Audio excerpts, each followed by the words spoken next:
persons with the numbers.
Let me see the answer. Okay, perfect. The last one. Wait, we don't have the answer. Okay,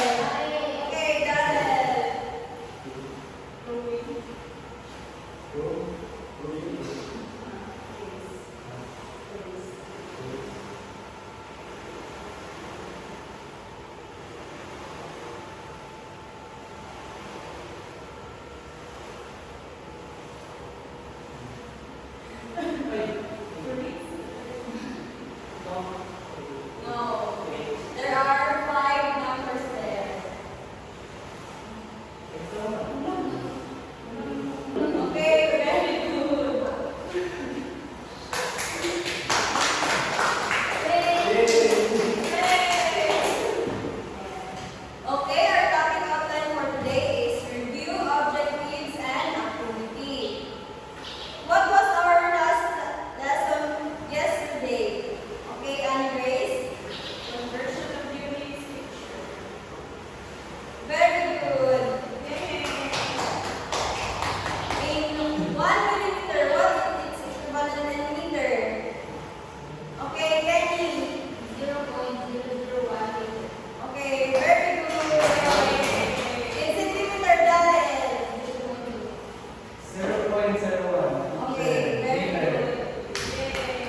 multiplication. These are the sign, the x, the dot, the open and close parentheses in the series.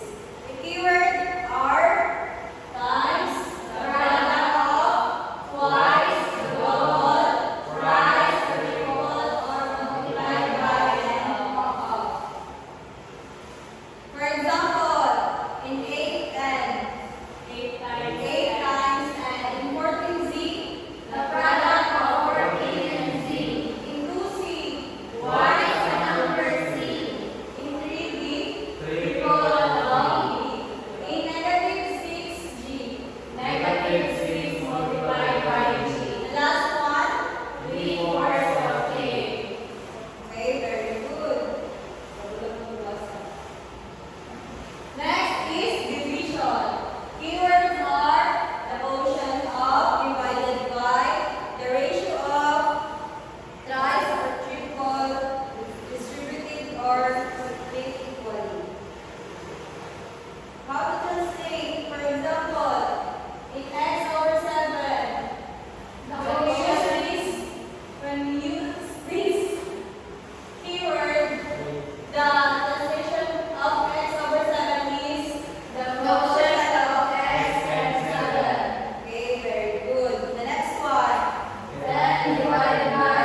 the quotient of a number is 9.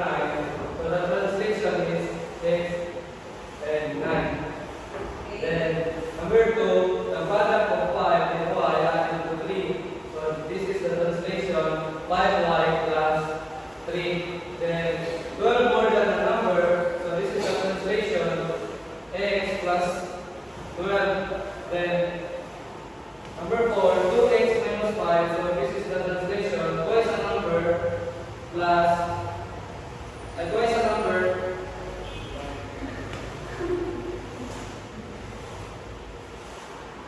decrease by 5. So this is answer. Then number 5 is 2y. So twice a number y. Okay, very good.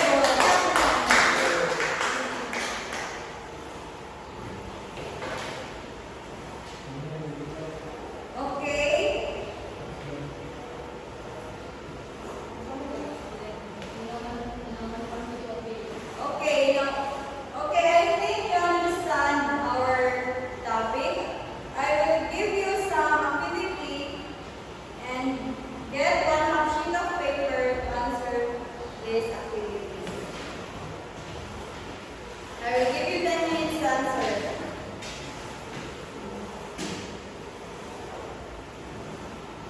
Okay, are you done? Yes, teacher. Pass it in front.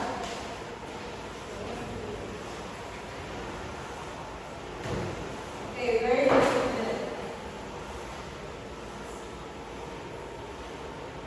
Okay, in your homework, create your own example of mathematical phrase to English phrase and English phrases to mathematical phrases.